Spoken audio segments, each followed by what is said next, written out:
Hoje é quarta, 31 de maio. Entra no ar neste momento mais um pré-jogo e de uma final para o Botafogo. Hoje, às 21h30 no estádio Newton Santos, Botafogo e Atlético Paranaense. O Glorioso precisa vencer a equipe curitibana para chegar nas quartas de final da Copa do Brasil. Tudo, mas tudo mesmo sobre este duelo do Botafogo neste nosso Giro de Notícias. Roda a vinheta, que daqui a pouco eu tô de volta.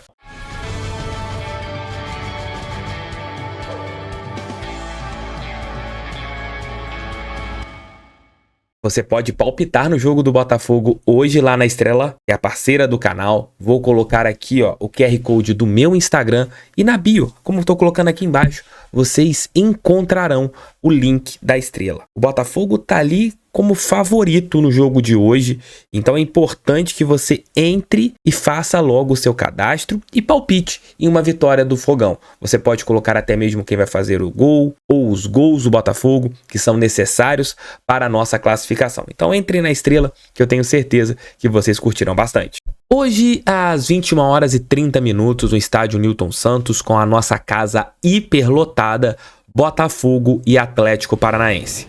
No primeiro confronto, na primeira partida que aconteceu há 2 semanas em Curitiba, o Botafogo abriu 2-0, mas acabou deixando que a equipe curitibana conseguisse a virada e hoje precisamos pelo menos vencer por 1-0 para levarmos essa partida para a decisão na marca penal. Tenho lido ali de várias pessoas aqui nos comentários, TF é pênalti direto? Vai para os pênaltis direto, sem prorrogação, sem nada, é um jogo que é decidido nos 90 minutos ou na decisão da marca penal. Para o Botafogo conseguir a classificação nos 90 minutos sem precisar que essa peleja vá para os pênaltis, 2 gols de diferença, 2-0, 3-1, 4-2, 5-3, tá válido. Não existe mais aquela situação do critério do gol fora. E o Botafogo, ele tem desfalques. Gabriel Pires não se recuperou, Rafael também não se recuperou e Segovinha. Esses 3 jogadores continuarão fora, como Danilo Barbosa e Matheus Nascimento. Esse já há algum tempo, né? Matheus Nascimento, inclusive, jogará hoje pela Seleção Brasileira Sub-20 na parte da tarde. O Botafogo relacionou os seguintes jogadores, estou colocando para vocês neste momento. Os goleiros, Perry, Igor Gabriel e Douglas Borges. Os zagueiros, Cuesta, Adrielson, Segovia e Felipe Sampaio. Os laterais de Plácido, Daniel Borges, Marçal e Hugo. Os meio-campistas, Tietê, Marlon Freitas, Kaique, Lucas Fernandes, Raí e Eduardo. E os atacantes, Carlos Alberto, Gustavo Sauer, Janderson, Júnior Santos, Luiz Henrique, Tiquinho e Vitor Sá. Tiquinho está de volta depois de ter cumprido suspensão pelo 3º cartão amarelo. TF, qual você acha que deve ser a escalação? Eu acredito que seja a mesma que começou o jogo contra a equipe do América Mineiro, trocando ali o Lucas Fernandes e sendo colocado o Tiquinho Soares como centroavante. Nas pontas, eu acredito que ele vai de Júnior Santos pela direita e Luiz Henrique pela esquerda. E este deve ser o Botafogo que enfrentará a equipe paranaense. Quem apitará a partida do Botafogo hoje é o portão Anderson Daronco. Ele já apitou 2 jogos do Botafogo na temporada, a vitória em cima do Brasiliense por 7-1 e o 3-0 em cima da equipe do Corinthians. Então, Anderson Daronco será o responsável pela arbitragem. Lembrando que temos VAR e todas essas situações na Copa do Brasil. E o jogo terá transmissões, não apenas em um local, em vários locais. Globo, para algumas praças no Brasil, com a narração da Renata Silveira. Você terá Sport TV e Premiere, Sport TV 3, além da Amazon. Você terá o jogo do Botafogo sendo transmitido nessas 3 plataformas. Para falar um pouquinho sobre a equipe do Atlético Paranaense, chamo Leonardo Dantas. Fale aí, Léo. Oi, Thiago e pessoal do canal, tudo bem? Vamos então falar do Furacão, o Atlético Paranaense, adversário do Botafogo nesta quarta-feira pela Copa do Brasil. E aí, estão confiantes? Vou trazer então alguns elementos para aumentar a confiança de quem está o time. Primeira coisa, fator campo. Se no jogo de ida eu trouxe aqui o retrospecto do Atlético com um número absurdo de vitórias jogando em casa, assim como o Botafogo está nessa temporada também dentro do Newton Santos, como visitante a situação do Atlético muda bastante. Fora de casa no ano foram 16 jogos, 10 vitórias, 5 derrotas. Ah, Léo, 16 jogos e 10 vitórias fora de casa é um número bastante expressivo? Sim. mas temos aí jogos do Campeonato Paranaense que tem um nível muito fraco. Se você tirar o Coritiba, o Atlético Paranaense praticamente não tem um grande adversário, mesmo que a gente tenha um time ou outro do interior fazendo boas campanhas nas últimas temporadas. Então, se a gente tirar os jogos do Campeonato Paranaense do retrospecto, são 8 jogos, somando Libertadores, Copa do Brasil e Campeonato Brasileiro, com apenas 2 vitórias e 5 derrotas. Ou seja, o Atlético é um time que contra equipes do mesmo tamanho, do mesmo nível de competitividade, tem dificuldades em igualar a partida, melhor dizendo, fora de casa. Então, esse já é um bom número para o Botafogo, que vai ter casa cheia e certamente vai impor pressão desde o início da partida, até pela necessidade do resultado. Então, esse para mim já é o primeiro ponto, a questão numérica. Mas vamos falar taticamente. Fui buscar de novo os lances do jogo contra o Botafogo para ver o que o Botafogo fez de certo e o que fez de errado, o que ofereceu para o Atlético naquela partida para permitir a virada. E também fui buscar a última derrota do time no fim de semana, o 2-1 para o Grêmio dentro da Arena da Baixada, com o Tricolor Gaúcho jogando com jogadores reserva. Algumas coisas são coincidentes. Dá pra gente ver aí, de fato, um padrão do time do Atlético. Pensando na defesa do Atlético, o que o Botafogo pode explorar? Já fez isso no jogo de ida e pode tentar fazer de novo mais vezes. O contra-ataque. A saída em velocidade é um problema crônico do sistema defensivo do Atlético Paranaense. Para mim, 2 motivos básicos para isso. O primeiro, a questão de um dos 2 zagueiros ser extremamente lento, pesado, o Thiago Heleno. É um bom jogador, inegavelmente, tem uma excelente carreira jogando pelo Atlético, mas é um jogador mais pesadão.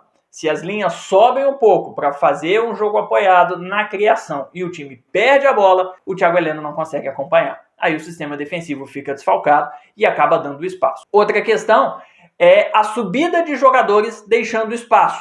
Então, mesmo que os zagueiros, o Thiago Heleno, o Pedro Henrique, seja lá quem for o companheiro do Thiago Heleno no jogo, mesmo que eles não subam, a dupla de zaga não suba, os laterais sobem, porque todos eles têm veia ofensiva no time do Atlético, e principalmente os volantes são parte muito importante na criação do time do Atlético. Eles aparecem invariavelmente no terço final, dando passe, participando de tabelas e até aparecendo para finalização. Não raro a gente vê Eric e Christian balançando as redes, ou o Fernandinho, que não vai jogar nessa partida pela lesão que ele tem, participando da fase ofensiva e participou muito bem no jogo contra o Botafogo, inclusive. Então, essa subida dos volantes dá o espaço entre linhas, que é fundamental para fazer os lançamentos do contra-ataque. Então, são armas importantes para o Botafogo usar em casa. Pensando no ataque do Atlético, o que eles fazem que funciona que o Botafogo precisa tentar evitar? Primeira coisa, o Botafogo sofreu com isso e o Grêmio também. É que no caso do Grêmio não virou derrota, do Botafogo virou. O ataque do Atlético pressiona a saída de bola adversária. E o Botafogo perdeu muitas bolas ainda no campo defensivo, que deixou o Atlético muito próximo da área. Isso aconteceu principalmente no segundo tempo,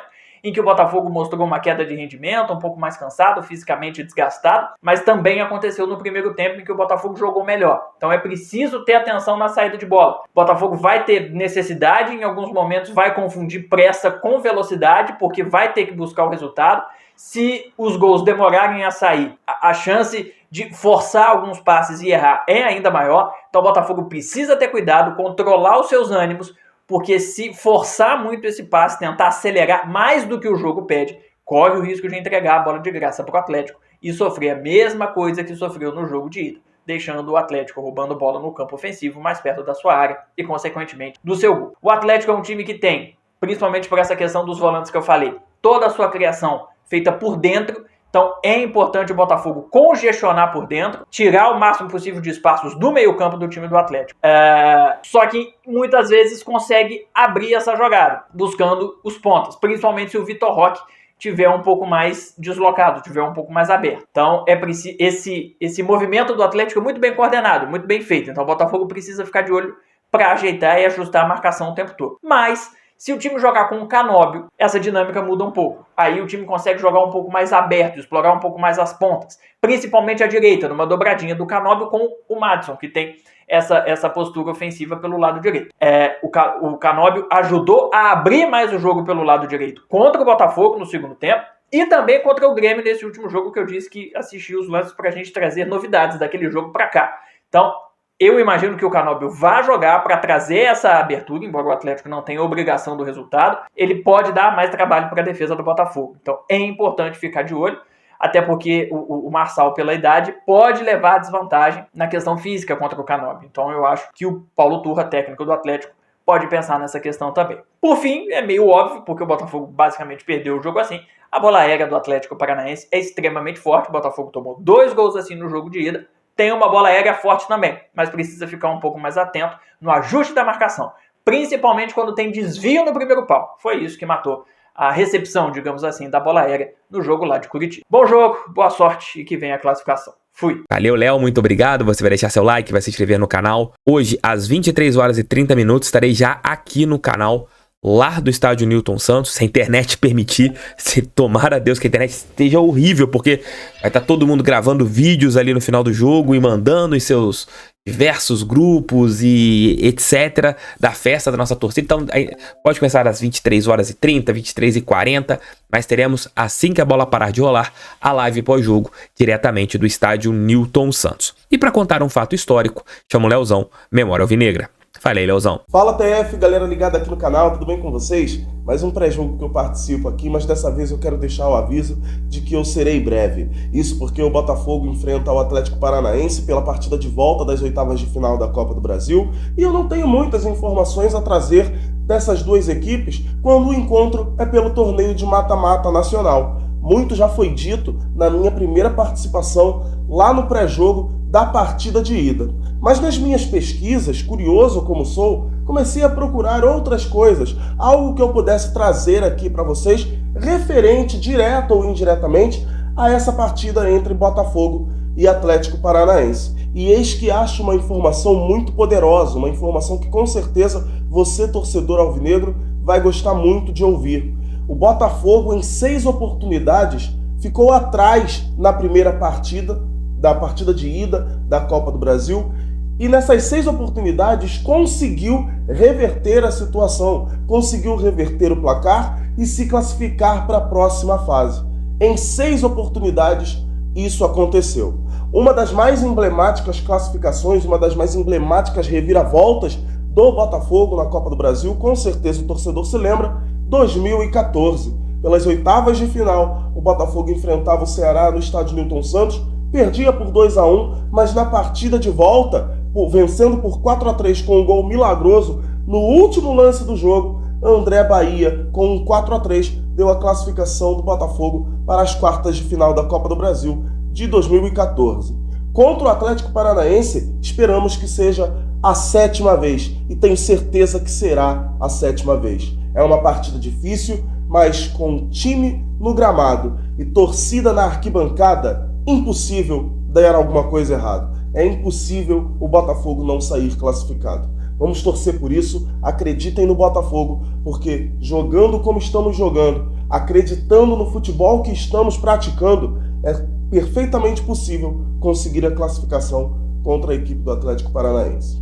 Espero que vocês tenham gostado dessa minha participação. Grande abraço para vocês, valeu, fui! As redes sociais de Leozão Memória Alvinegra e Leonardo Dantas aqui embaixo na descrição. É um jogo de paciência, como eu falei ontem dentro do nosso Noite Alvinegra. O Botafogo precisa ter ali o controle do jogo e a gente achar 1-0 rápido. É jogar bem na transição, não dar mole de maneira alguma, aproveitar os desfalques, principalmente do Fernandinho na equipe do Atlético Paranaense, e o Botafogo tem tudo para conseguir essa classificação no tempo normal. Se não conseguir no tempo normal, vamos para os pênaltis, temos bons batedores, temos um baita de um pegador de pênalti. O Botafogo pode, se Deus quiser, se manter vivo na Copa do Brasil. Aí terão as quartas de final, outra fase, estaremos entre os 8 melhores da competição. Vamos juntos, vamos torcer. Quem for no Newton Santos, entre cedo, teremos ali mosaico e várias festas maravilhosas para o Botafogo. Então, cheguem cedo. Chegaram. Entrem já no estádio, não fiquem enrolando, de repente vocês vão perder ali a entrada do time. Tentem entrar, se vocês quiserem beber uma cervejinha antes lá. Entrem ali por volta das 9 horas. Trânsito é complicado, hoje é o horário de pico e várias situações. Então vamos fazer de tudo para chegarmos cedo em nossa casa. Tamo juntos, fogo neles. Pra cima deles, fogão, sempre fogão. Valeu e fui. Até as 23 horas e 30 minutos. Vamos lá, fogão. Vamos que dá. Vamos que dá. Valeu, fui.